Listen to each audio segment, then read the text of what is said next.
Welcome to the Anatomy of a Strategy podcast. This is Carlos Pacheco. And I am Tara Hunt. And today we have with us a very special guest, Mark Radha from Strata Insights. And what's really cool about Mark is that he is the partner of Tracy Chung, who was one of our first guests on Anatomy of a Strategy, and happens to be one of the number one downloads for podcast listens that we have. Not one of, it is the number one podcast that we've ever done in terms of like downloads, and continuously gets downloads every month. So we were desperate to have Mark back. Yeah, and we thought this would be a perfect episode to have him back because it's all about looking forward into the future. And because Mark looks so deep into data, past, present, and predictable into the future, I think he's a good guy to talk about this topic with. Just a quick bio for Mark is after working as a lead analyst and strategy director, Mark became co-founder, CEO, and chief brand economist at Strata Insights Inc, a company that analyzes all aspects of a business's corporate activity to predict and amplify it. Mark refers to this as brand economics, as this approach looks at methodologies and data such as econometrics, investor relations, even including behavioral and linguistic factors. Very interesting. And Mark is also heavily involved in establishing industry standards that help executives understand the financial importance and credibility of their brand. That's a mouthful. Welcome. Thank you. This is some big shoes to fill. And for the record, Tracy, I'm calling you out right now.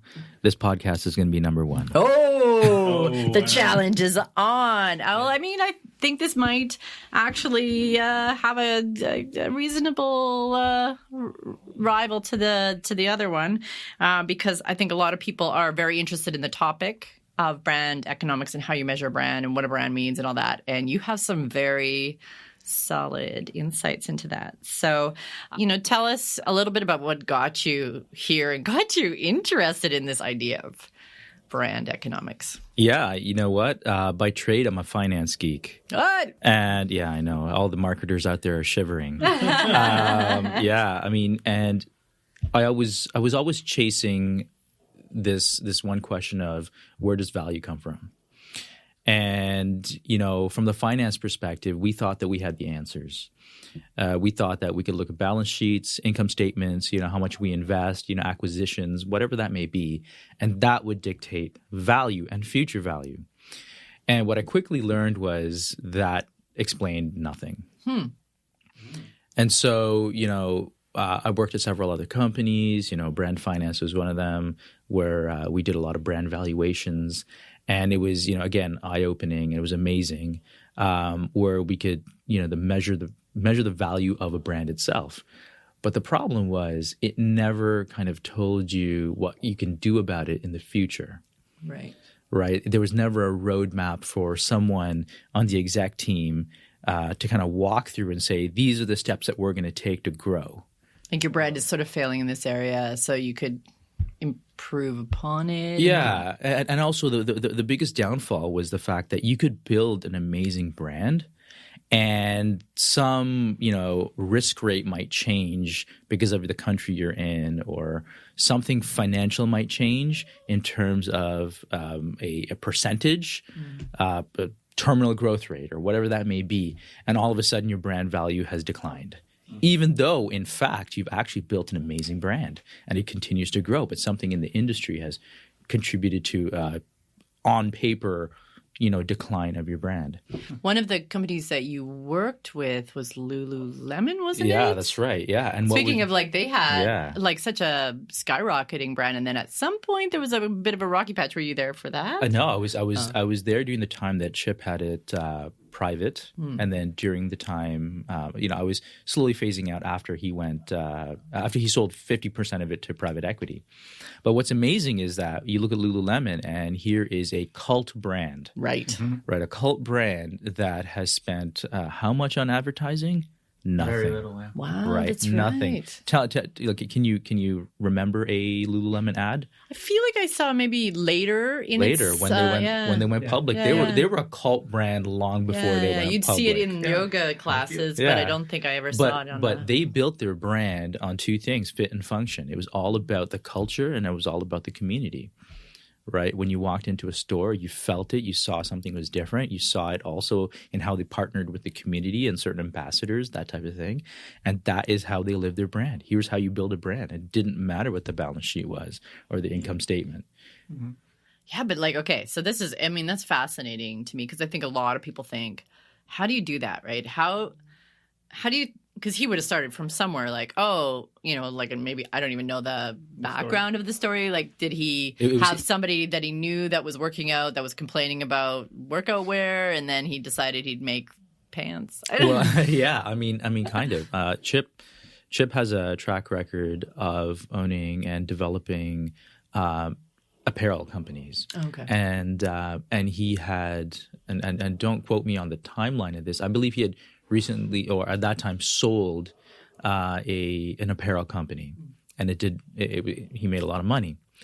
He then, I think, had a skiing accident and hurt his back, and it was as he was going through physio and rehab, he discovered yoga, and so he was doing that, and he quickly realized that there was actually no clothing out there that was appropriate for it. right. Shorts, kind of like riding up, you could see up somebody's butt. Yeah, exactly. And so what he did was he created, Lululemon, created, clothing that fit the lifestyle, the yoga lifestyle. But then kind of innovation came about in a different way where people who bought the clothing said, you know what, Chip, I wish I could have a zipper over here. Or the seam is not the way I kind of like it. I need a flat seam. I don't want it to itch. Because maybe didn't he also innovate on the gusset or whatever? The crotch. The crotch. It went sideways. It was not the traditional 4-point crotch that came together. What is it? The camel toe issue that you would get from wearing leggings back then. That's right. It became adults content. Well, that's how the brand grew, and people appreciated these small innovations, and it became. It just took off. So that community aspect, the fact that he was building it with the people that were early yoga adopters, was part of how that brand was built. That's right. And I believe, continue on. Yeah, right? I believe in that Robson area in Vancouver, that's hippie town type of thing. You know what I mean? And so it was the right place, right time, and it was innovative in its thinking. Yeah. So that's a great example because it's not a brand that was built based on what we kind of assume was what builds a brand. Like people think That's right. A brand is built on the promotions and having your logo everywhere and having those ads, et cetera, out when you think about any kind of other big brand, even Nike, which would be a competitor indirectly, and maybe more directly now. That's really Nike, celebrity endorsements, right? That swoosh had to be everywhere, on all the clothing everywhere, big time. Had to be visible. Yeah, and there's ads that they spend so much on the TV, and then there's little Lululemon who actually, you know what? It's interesting you said that. The swoosh had to be everywhere. With Lululemon, originally, when you start to look at their pants, do you remember where their logo was on their pants? Not at all. It was off the left leg behind the knee. Oh, interesting. Right? Oh. And so it looked so random, right? But it was so you can because it was out of place. Yeah. At other times, it was, towards the heel. Right. And, and then they moved it to, at the back of the waist. Yeah. And so it never was, and it still isn't huge. There's not a lot of Lululemon gear where it's ginormous. Everywhere. There's a few pieces that you can buy where it's a little more visible, but most of especially their classic, all the, their leggings and their bras and stuff, it's very subtle. It's discreet. Yeah. And then if you look at their competitor at the time, which was with TNA, right? Who first made their move into the athleisure wear. And I mean, that logo was everywhere. Right. Right. It's quite visible. And at the end of the day, it didn't matter. Yeah. Right. That's not what drove sales. Yeah. No, And ultimately brand loyalty, right? Build that strong equity. Yeah, well, I mean, I know myself, I keep trying to buy like cheaper yoga leggings, and then I regret it. I go back and I buy the Lululemon because it's like it stretches with your body, as the quality is there as well. So that's a big part of the brand too. Is even if there's a ton of competitors now, you keep going back because That's right, and they're growing, right? And they've had their missteps. Right, and their mishaps, and as with any brand, see-through pants, right? That's where the quality faltered. Yeah, that's right, and then as well as I believe like they were using like silverescent or something like that in the, and they said they had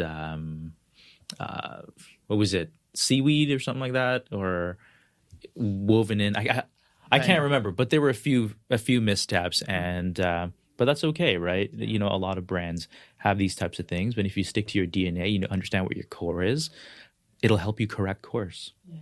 Well, even Carlos is like, I don't know, we went to the Under Armour store and he was like, Under Armour, which is a good brand. He was just a different type of audience. He was like, can we go to Lululemon instead? I like this up there. It's not me, right? Yeah. It's not me, and it's loud, and it's a different dynamic. It's a bit more aggressive. Yeah. For sure. Very cool. Let's talk about like this whole idea of the future trends, but I want to kind of back up and think of the past a little bit, right? More if that's possible. So, I mean, in general, to clear up all misconceptions, let's just define this. What is a brand mean to you? What is that? Like, how would you define it? You know what? Brand actually is far more than just like the marketing and advertising. At Strata, we define the brand in or across 3 tiers. The first tier, which is at its base, is something that is controlled internally, but visible externally. So these are kind of like the usual suspects: marketing, advertising, your products and services, your packaging, that type of thing. And we call that, your little B brand. I'm doing air quotes over here. The little B brand. But there's 2 other layers to this. And the next layer is things that are still controlled internally, but are not as visible. And it just depends on the company. These are things which are like your IP portfolio, things that generate value in your company, which and it provides a competitive advantage, but it's not always that people externally can see it or touch it or understand it. But this is also, things like your culture strategy and your diversity strategy, or your distribution, your logistics as well, right? This is where we see Amazon Marketplace playing, right? It doesn't matter what their adverts are. It doesn't even matter what their logo is. What matters is that you click that button and your package got to you the next day or 2 days later. Same day downtown. Or same day. Yeah. That's right. And that is their brand. It is something that that they control. And that is something that is largely invisible to us. We just see like the outcome of it. Yeah. And the third tier of brand is actually things that are completely external, things that you participate in, and but you don't kind of directly control. Everything from regulatory industry itself, the regulations around something in your industry, your competition. The analysts and how they view your company as well, if you're a publicly traded company. These all are part of brand. Consumer trends. Yeah. I would imagine things consumer trends, change a lot, especially the example you gave before with the, making fabric out of certain things would have been fine 10 years ago, but now it's like considered like not healthy because consumers are like much more conscious of what's going into what they're wearing. That's right. That's right. And another example of something that's completely external on the regulatory side, which is a huge aspect of brand, is a few weeks ago, a Tesla was videotaped driving on its own with 0 occupants in the car. And everyone who's setting regulations in that industry is going to turn around to Uber and say, "You've got an autonomous drive program going on," or Google, "You've got an autonomous drive program going on at the moment. Maybe we're going to rethink kind of like the bounds around that, the rules and the regulations." Technology is being developed so fast that the government is not able to keep up with it. Yeah. Right. So this is an important aspect of your brand and its ability to operate in the market. Yeah. So yeah, interesting. And then even I would say even the weather. Like Oh, that yeah, can affect your brand's perception Absolutely. as well. So this is a very small example, but an ice cream store. Yeah. Brand goes through the roof in the summer. Yes. Like we love ice cream, and then people don't talk about it at all when we get into winter months, for instance, right? That's so right, brand perception, if somebody's asking you about like, I don't know, even Ben and Jerry's or whatever in the middle of winter, you might be like, yeah, not big. But in the summer, you'd be like, it's oh huge, yeah, I love Ben and Jerry's. Absolutely. You might name it. It's one of your top. That's right. Yeah. So okay. That's very cool. So brand includes like way more than logos, which we already know, but it's also like a lot. It's around that perception. So when we think about the perception or what's happening in the world, a lot has changed over the years. Yeah, tons has changed. I'm interested in this might be a really huge question before we go into the future. What did brand mean? Like, let's even say just even 15, 10, 20 years ago compared to what it means today. Has that changed? Yeah, there's been a drastic change.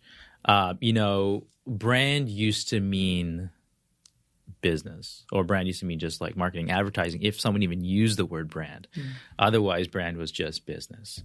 And the only tool to measure that was accounting.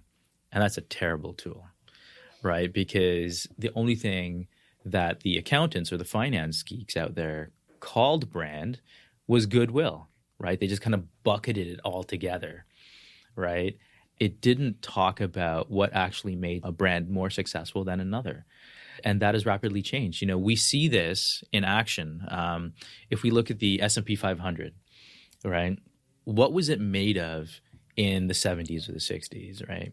And we start to see that over 80% of the value of the S&P 500 was what they call tangibles, right? So things that when you dropped make a sound, right? It could be the chair, it could be your computers, it could be actually not even computers back then, but it was your manufacturing equipment. Something you touch and feel. Right, yeah, things that you touch and feel. Yeah.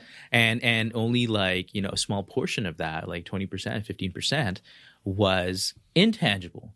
And all of that was just goodwill, right? Yeah. That's what they called it. We don't really know. And a great definition of goodwill is, well, we don't really know what that is. But we know it's over and above tangible value. So we're just going to call it goodwill. So is this like an estimate, I guess, of? Yeah, exactly. It was a bit of an estimate. And what's interesting is if you look at the S&P 500 today, it's completely flipped. More than 80% of the value of the S&P 500 is intangible assets, an intangible value. Oh, yeah, all like right? Google, like what did they actually – you can't touch and feel. Exactly. And there's huge amounts of value. That's why, companies like Airbnb, they have no assets. There's zero assets, like larger than Hilton, who have buildings and beds and all these things that are going on. Tesla. In fact, it might be more valuable to not have assets nowadays. Exactly, right? And that's what that is where value is coming from and growth is coming from. If we look at Tesla is like what, 5% or less than 5% of cars on the road, right? And they rival GM. Oh yeah. Right, GM, who has by all measures, look at all the KPIs they have. They should be blowing Tesla out of the water, but they're not. Yeah, right? sales even, right? Exactly, just the basic. How many cars did you sell? Yeah, like Tesla versus GM. Tesla versus GM. Yep. And they don't have it, but that's because a large portion of the value of Tesla is that they own the perceptual future of the industry, right? Something completely intangible. You're expecting something that has, from Tesla that's going to redefine the market. Right. Another example is Amazon versus Walmart, right? Walmart, even though they've bridged the brick-to-click model, Amazon is, marketplace is still going to be outpacing them, right? Companies are trying to find ways of competing. In their case, would it be sales driven though? Like Amazon has higher sales. Well, yeah. Amazon has higher sales, and remember, they don't own any of their right. Yeah. They're anything. just redistributing. They don't have exactly. Yeah, they're they making got a some few of their own warehouses products and things like that. They own the future, right? Like they're the ones that are constantly pushing beyond what's already established, Delivery right? drones. And it's like the whole right. the whole example of like many people in the industry when they talk about Amazon, it's like Jeff Bezos gets annoyed when they're profitable, meaning like they always invest into new things for the future, and everybody else is always playing catch up. So the perception is the value is much more valuable than that, right? And it is working. Our expectations of any type of purchase is through the roof. I mean, like think about Toys R Us and some of the reasons they failed. They weren't able to bridge that brick to click model. Right. And so it's infuriating now when you go online and you just want to buy something and you're just like, oh my God, what do you mean it's going to be like 5 to 7 days? Yeah, like that's ridiculous. Hire Amazon. Yeah. Exactly. Right? The next thing you do is go onto Amazon to see how fast and you it's can free get it. in Amazon And if you it's have free. Amazon Prime, right? For me, the only advantage right now is personal example right now is bought something on Best Buy, came in a couple of days, which was fine. I wasn't too much of a rush, but I was able to return it in store, and that was one that sort of like the key advantage right now That is a that huge they advantage. have, right? These retail locations that Amazon does not have. That's And right. it is a pain in the butt to return something to Amazon, right? And it feels wasteful, all that sort of stuff. So yeah, I think they do have certain right. things that going for them that often they don't capitalize on, right? That's right. That's right. You know what? I think there's going to be a reckoning also that's to come with Amazon they're just large and they're pushing boundaries, which is amazing. But, how they handle returns and things like that. I mean, it just goes on a skid and then they auction it. And, and I think that Amazon, because they're getting big, they have what's that saying?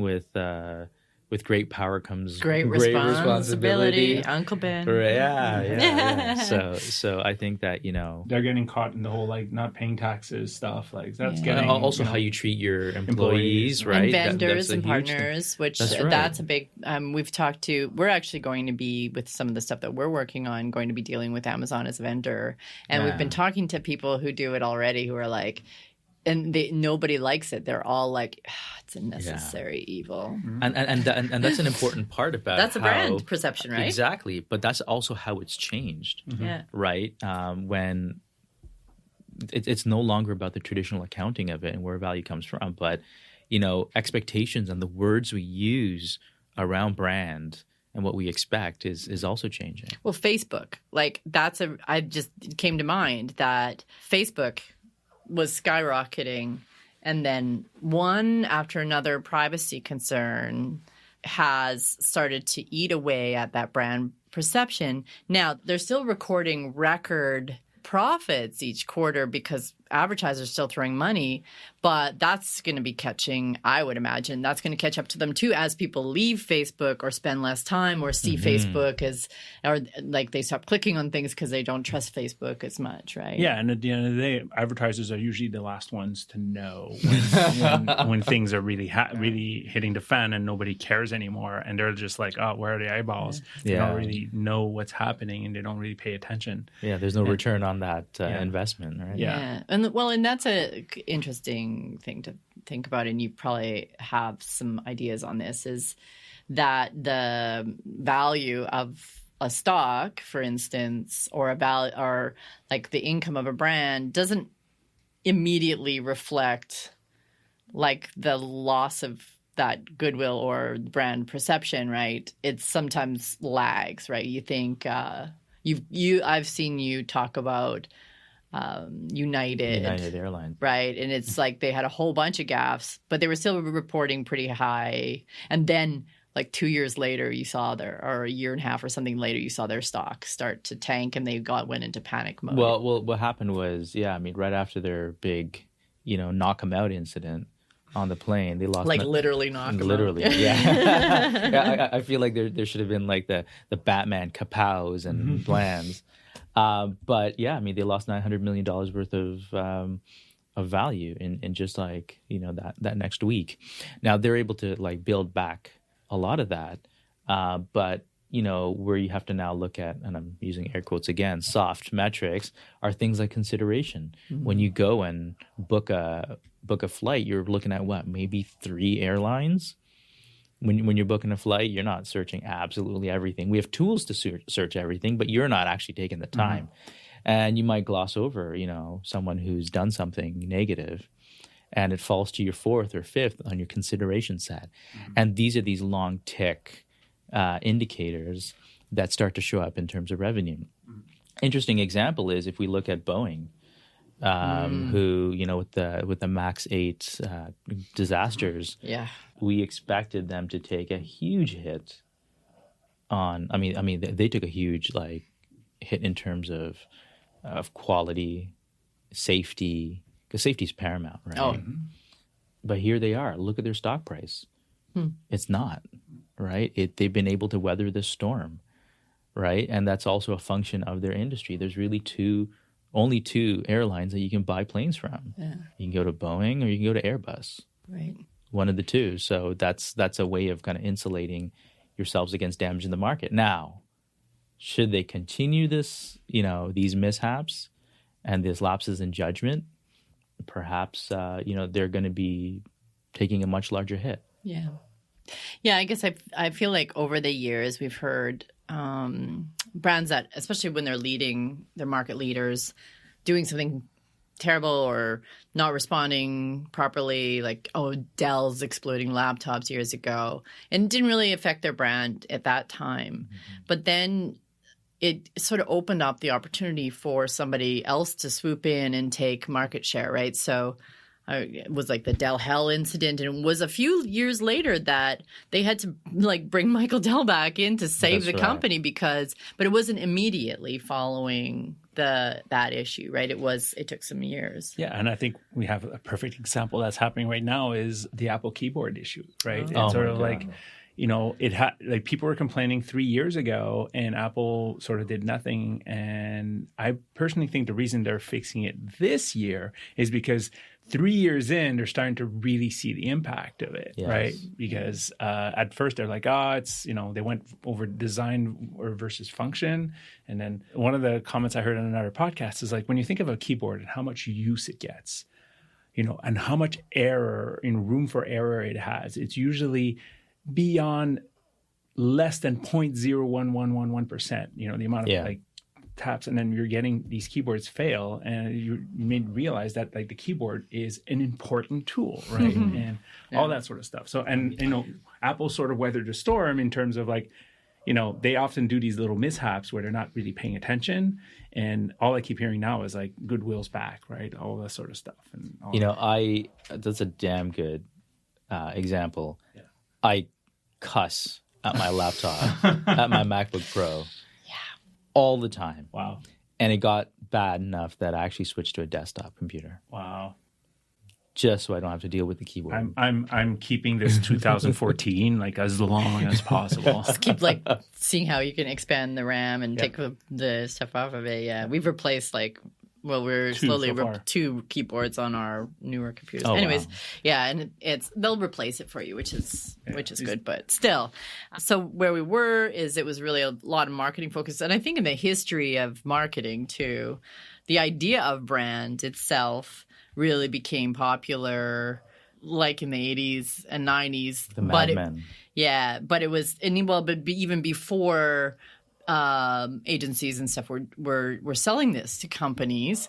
It was during the was Ernest Dichter era of psychology brand, That's right. Consumer psychology and that sort of thing, where they were realizing there was something that could position you ahead of your competitors if you're both selling a similar thing, and that was perception or goodwill, right? That's right. But we also, at that time, it was kind of who could outspend the other person with the best billboards and messages and get in front of the consumer, because then it would be that repetitiveness would build trust. But then the internet came along. And when the internet came along, we have a lot of consumer to consumer, That's right. We have a lot of people sort of starting to see through that perception. So then that's where you're talking about like all these other factors that come into play, all these other layers that come into play with brand. Consumers have more power, so they're no longer feeling like, oh, well, I've seen them everywhere, so I'm going to buy that brand. It's like now I have. And then the direct consumer market has exploded, making more brands flood the market. So it's like whiplash every day. You're turning around like the same. If you think back to like Lululemon, they were very unique in the market in the early days. But now how many specific sports athleisure brands exist? Brands, yeah. And they're all trying to fight for a piece of the market. And so, you just talked about that, but like whether we use Lululemon as the example or whatever you want to talk about, this is only going to get worse, right? Like this is only, or better. I guess it depends on what side of the equation you're looking at. Like it's going to get harder for brands to stand out. And so what does that look like into the future? Have you been, I'm sure you think of this because this is what you do. Yeah. I mean, look, here's the reality. The language of business has changed, right? The words that we use to describe why we like something or where value comes from has changed. Back in the day, we used to always talk about, or actually Milton Friedman said, the role of a corporation is to generate, profits for its, or value for its stockholders, right? Today, we're using the words no longer stockholder, but it's stakeholder. Oh. Mm-hmm. Right. And recently, Business Roundtable, headed up by Jamie Dimon, came out and redefined what the purpose of a corporation is. And it included community, it included employees and suppliers, and, which morphs into this new word, which is called ecosystem. Right. So, the future of brand and where value is going to be coming from is understanding this new language that's out there and creating ways of measuring and managing this new language, right? A great example is the chief diversity officer of IBM leaves and grabs a job at Microsoft. This happened just recently, I think 2018. And IBM ended up suing Microsoft, saying, hang on a second, she can't go. And it was interesting because IBM claimed that their diversity strategy impacted customer satisfaction. And these are actual words that they use. Customer satisfaction, employee productivity, corporate profitability can cause competitive harm. It's all about measurement. How they measure it, the KPIs, and how they report it was a competitive advantage. Never have we used these words before, right, to talk about what creates value today and what will create value for organizations in the future, right? Before, it just used to be about a product or service or something very functional about the organization, versus now we're talking about things which are experiential and things which are emotional, right? And we're tying it back to true business outcomes. So I think that, the future is going to be in understanding, where value comes from. We've come such a long way in terms of data. And data was that first big trend, right? And we called it big data. Mm-hmm. Yeah. And then, so we amassed all this data, and then we needed to figure out, okay, so we got all this data. How do we, what do we do about it? And so this was the rise of companies like Tableau, who said, hey, give us your data and we're going to create intelligence out of it, right? Mm-hmm. And so what's the future of that now? It's about understanding and being able to measure specific pockets of value, right? The intersection of data and reporting on culture and diversity, or on, something, product related, or something external, like on the regulatory system. If you're managing, say, ENGOs and you're an oil and gas company, something like that. It was never possible before. And so the future is kind of, I guess one word we can wrap this up in is accountability. Right. People are looking for accountability. Social media and the internet and access to data has awakened the consumers that are out there, the public. And so they're expecting accountability. And that goes, externally and internally. Marketing accountability, right? How you're investing your dollars and what are you gaining in return for that. But not just for the brand overall, but for specific stakeholders, right? That is the future of brands. Wow. I mean, as an entrepreneur, it's actually a little frightening to think about all those levels of accountability that you have. And you're like, okay, wait a minute. That's a lot of responsibility. But it touches everywhere. There's financial accountability. That's, right. which is, given way to things like blockchain and cryptocurrency and decentralization. Management accountability, which is ethics, value creation to employees, communities, right? So these are things that analysts are going to get on the phone and start asking their CFOs, the CFOs and CEOs of, what are you doing about this stuff, right? How are you being accountable to, everyone else around you? And it's coming. I mean, conversations are already being had.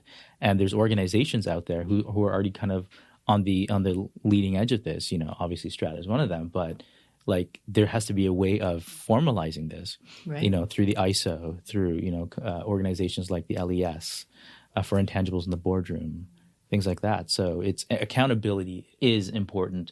It is the next trend, and it is just being built on by all these past trends that have happened. So how do you measure accountability, Mark? Yeah. How do you measure that? I mean, we found a show title.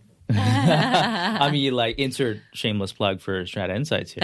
No, Brand Economics. I think what you guys are doing is pretty cool and revolutionary. So please do talk about that. Yeah, I mean, it's about educating internal stakeholders as much as the market itself, but talking about how you go to market and the perceptions it creates, the behaviors that they elicit, and ultimately financial outcomes.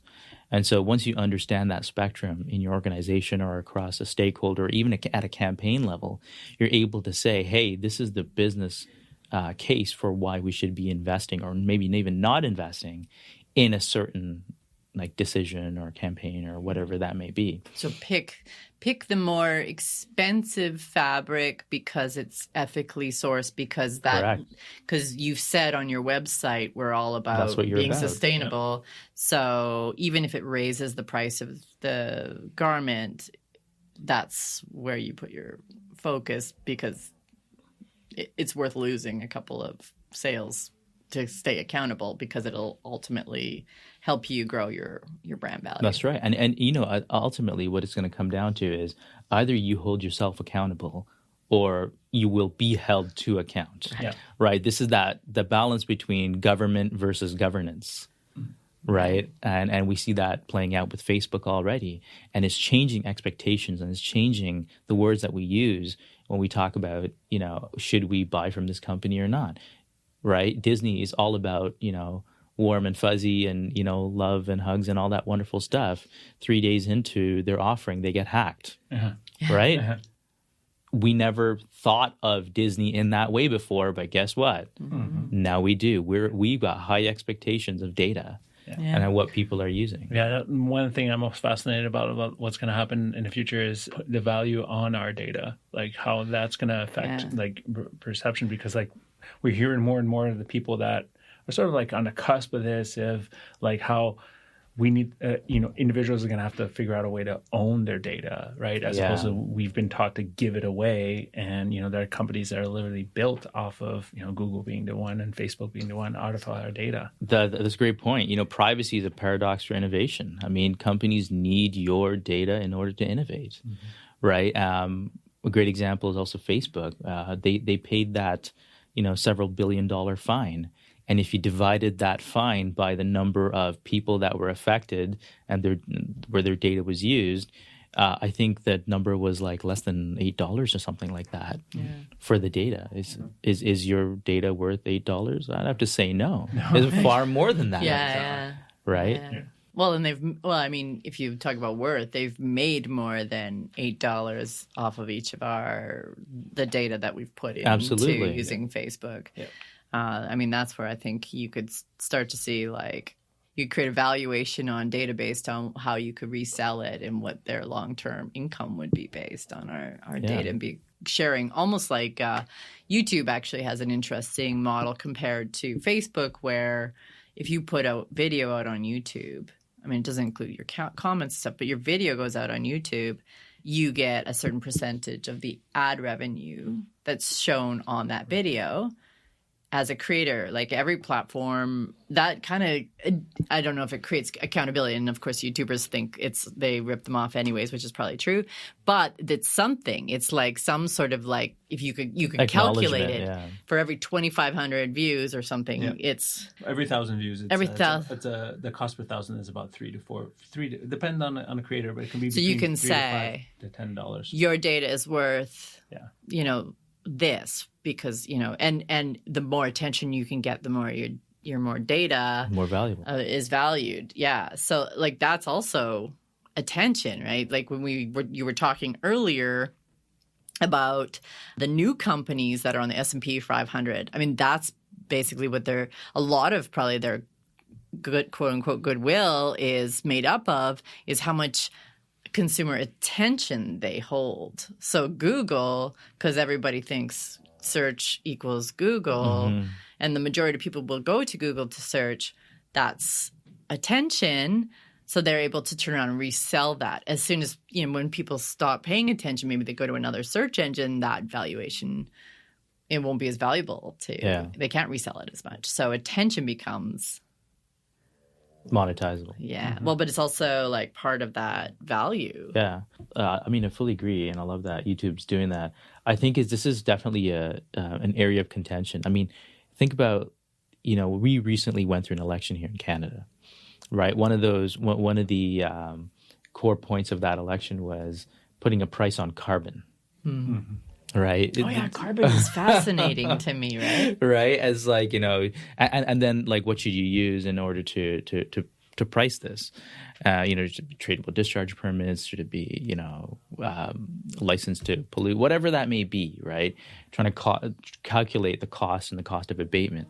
And data is going to be no different as well, right? How do you actually value someone's data that's out there, and does it have value if it's not monetized in a certain way? And I mean, like, who knows what that's going to look like in the future? But and the calculate, I think actually that's a very good example, carbon to data, because it's not this direct tangible exchange of value, right? It is the potential that you're valuing. So it's similar to brand.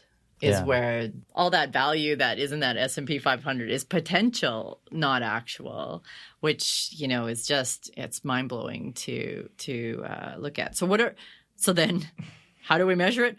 Mark, what are the new KPIs that we're looking at when it comes to valuing brand and all of these new factors? Yeah, I mean, look, it really goes back to kind of like things that are on those three tiers of brand that I talked about, right? Where we're seeing a lot of value being created from the middle tier, which is things that are internally controlled but not visible, the IP portfolio, things like that. The reality is that a lot of companies are generating immense value from processes like know-how, secret sauce, whatever you want to call it, that are not patented.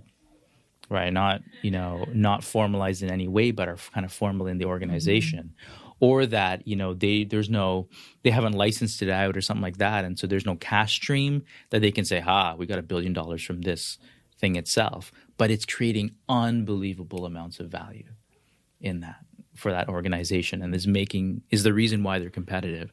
And so I mean, there's I go back to organizations like the LES, which are creating those standards for What's the LES? The Licensing Executive Society. Yeah. What do they do? So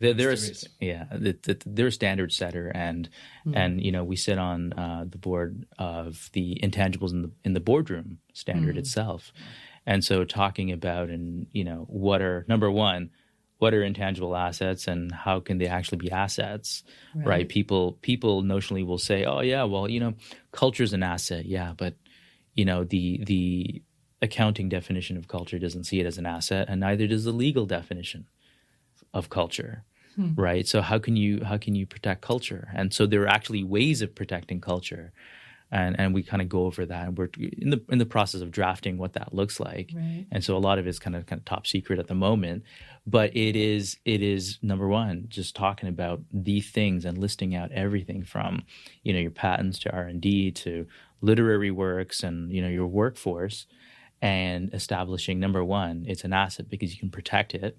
This is how you can protect it, and here's some of the KPIs that you can use in order to measure that going forward.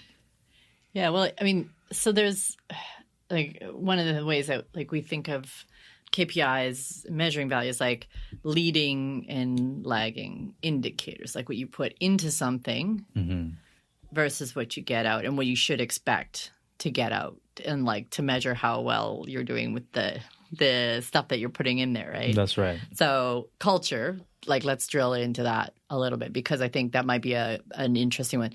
So Slack, for instance, as an application that a lot of companies have now brought in to their organizations, has both been lauded as improving culture in a lot of ways, but also decried as reducing productivity. Which is the opposite of what it's trying to do. Yeah, because people will be making sharing memes and GIFs and stuff, but they're like getting closer with their colleagues. They're gelling better on teams, that sort of thing.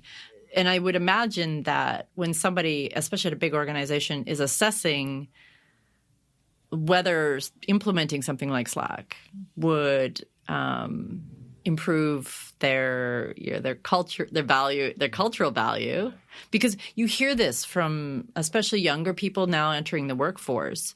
I've heard them actually say, "Oh, I couldn't work there because they don't use Slack." Right? Like it's almost a measure of coolness to work in an organization. Now, maybe that's not going to last forever, but you think of when I think Google came into the space and everybody was sort of like, oh, they have free food and ping pong tables and whatever else, right? Those sort of things happening will contribute to culture, but they also won't, right? Like there's a thing. So how do you, as somebody who's a financial planner or thinking about how to improve cultural, I guess, KPIs, how do you assess that stuff? Yeah, so the first thing to do is to set what does positive behavior look like, right? Is that the number of people who are applying to a position, people who are recommending their friends and family to work there? Because as you and I know, like a recommendation goes a long way when it comes to hiring, right? It could be even something like their performance scores. Right. So once we know what positive behavior looks like, we know what we're trying to affect.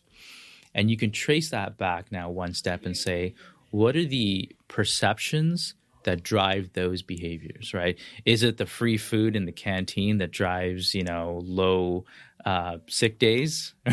Right. Right. Or is it something else? Is it like something in the work environment itself, or the access to some other the gym or whatever that may be. So it could be something very functional, but it can also be something kind of emotional about like team building and camaraderie, and feels like you're valued, contributing to not just the success of the organization, but maybe to the community around you. It's about community engagement, that type of thing.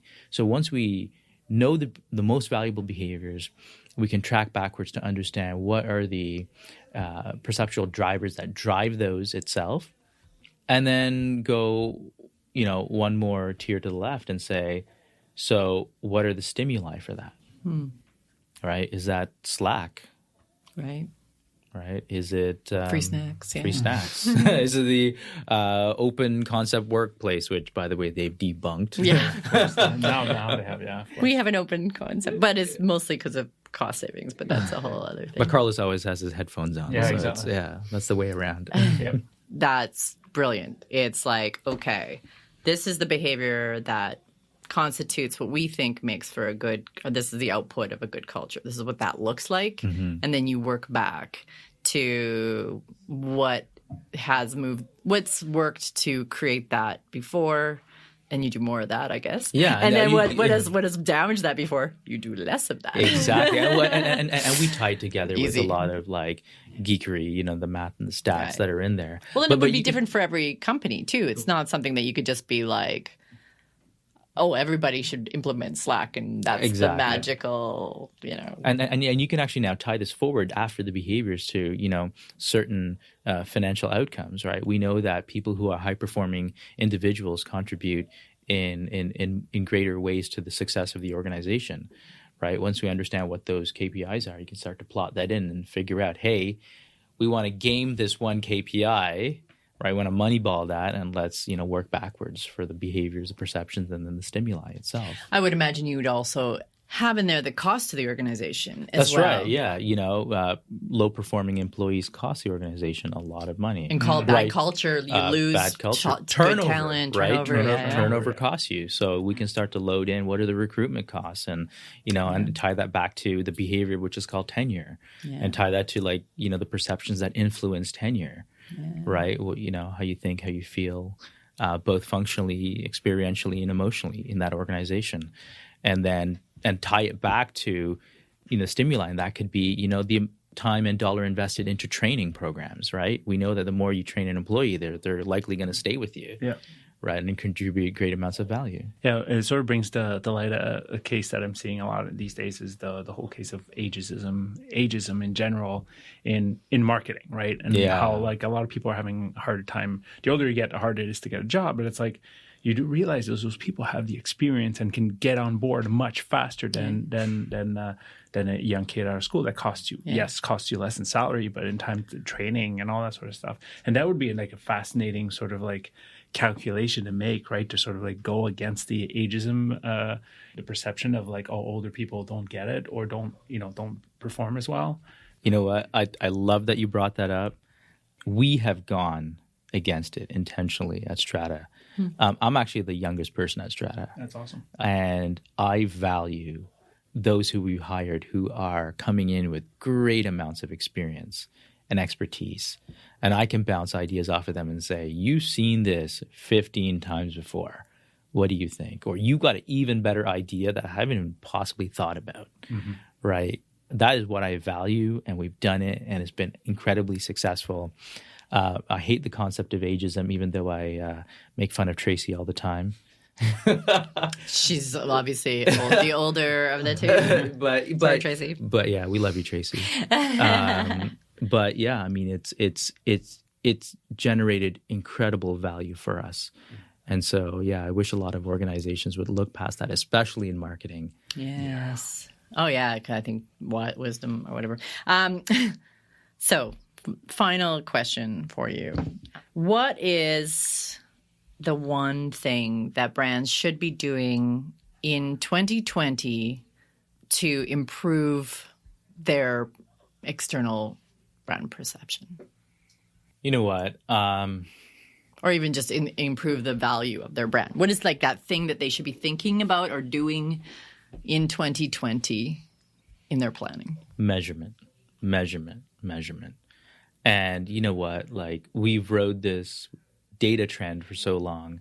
And by the way, that's not differentiating anymore. If you don't have data, you're going to die out, right? Because you're not able to manage because you don't measure, right? And data is just an ingredient in that itself, right? Mindset is an ingredient in the measurement process. And so you're going to need data anyways, but you have to ensure that you have yardsticks in your organization to say, here's how we're moving the needle, or this is how we tick. And, a foot doesn't have to equal a foot. You can have your own measure, whatever that may be, right? But as long as you know that you are, the actions that you're taking are generating certain outcomes, you can create unbelievable amounts of value in the organization, not just from a dollars and cents perspective, but in terms of team building and breaking down these fiefdoms that exist between, finance and HR or legal and marketing and, ops and that type of thing. But to say, hey, we have cross-brand KPIs that maybe, hey, ops, you're the leader in, and marketing is supporting on this, and it was an important, we're playing an important support role where this 1 + 1 = 500, but you're not able to communicate that within the organization if you don't have measurement. Right. Measurement is key. There's no other way of putting it. And measurement is your ability to communicate accountability. And it's the right measurement. I mean, that's what we've been talking about. Absolutely. Not just impressions. Yeah. Oh, God. Or NPS score. Oh, that's Net a whole Promoter other, Score. Yeah. You know what? Thank you so much, Mark. Thank you for having this me. has been, as usual, super illuminating. There's a million different sound bites in here. And we've gone out for dinner and drinks, and it's like every single time it's sort of like, we can just talk about this forever. Yeah. Or I can listen and you can talk about this forever. Mark, tell us what's the best way to reach you. You know what? Find me on LinkedIn, Mark Radha. You can find me on our website, stratainsights.com, or on Twitter. Yes, I'm trying to get better at Twitter. Finally. I'm making an effort. I think it's Mark_Radha, RADHA. We'll put the link in there. Yeah, We'll make sure. Yeah. Thank you. Yeah, thank you. Thank you. And if you enjoyed this episode and our other episodes, please give it a thumbs up, 5-star on Apple Podcast, and share it with that one person you love. Or 10 people you love. Or 10, yes. And of course. We're not picky. Have a good one.